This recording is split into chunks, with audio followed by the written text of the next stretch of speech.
দক্ষিণপাট সত্ৰৰ যি ৰাসৰ পৰম্পৰা সেইটো আজি 181টা বছৰত ভৰি দিলে আৰু আজিৰ এই অনুষ্ঠানত উপস্থিত থাকি মই নিজকে পবিত্ৰ অনুভৱ কৰিছোঁ আৰু আশা কৰিছোঁ অনন্ত কাললৈ এই পৰম্পৰা চলি থাকিব আৰু গোটেই ৰাজ্যবাসীক ইয়াৰ পৰাই ৰাজ্যবাসীয়ে আধ্যাত্মিক শক্তি লাভ কৰিব। মুখ্যমন্ত্ৰী মহোদয়, মাজুলীৰ যিটো পৰিৱেশ হয় সদায় এটা সুকীয়া পৰিৱেশ আৰু পৰ্যটনৰ ক্ষেত্ৰতো এইবাৰ যদিও বা কোভিড প্ৰট'কল আছে কিন্তু পৰ্যটনৰ ক্ষেত্ৰতো যথেষ্ট যিহেতু থল আছে, গতিকে আগন্তুক দিনসমূহত আৰু অধিক আকৰ্ষণীয় কৰাৰ কিবা পৰিকল্পনা থাকিব নেকি? এই বছৰটোতো আমি কোভিডৰ মাজেৰে পাৰ কৰিছোঁ।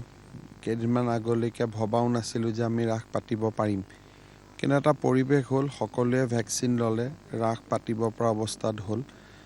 যদি কোভিডৰ তৃতীয় ঢৌ নাহে, অহাবাৰৰ পৰা আমি ৰাসৰ আৰু অলপ প্ৰচাৰ প্ৰসাৰ কৰাৰ বাবে যত্ন কৰিম, যাতে আমি পৰ্যটকসকলকো আকৰ্ষণ কৰিব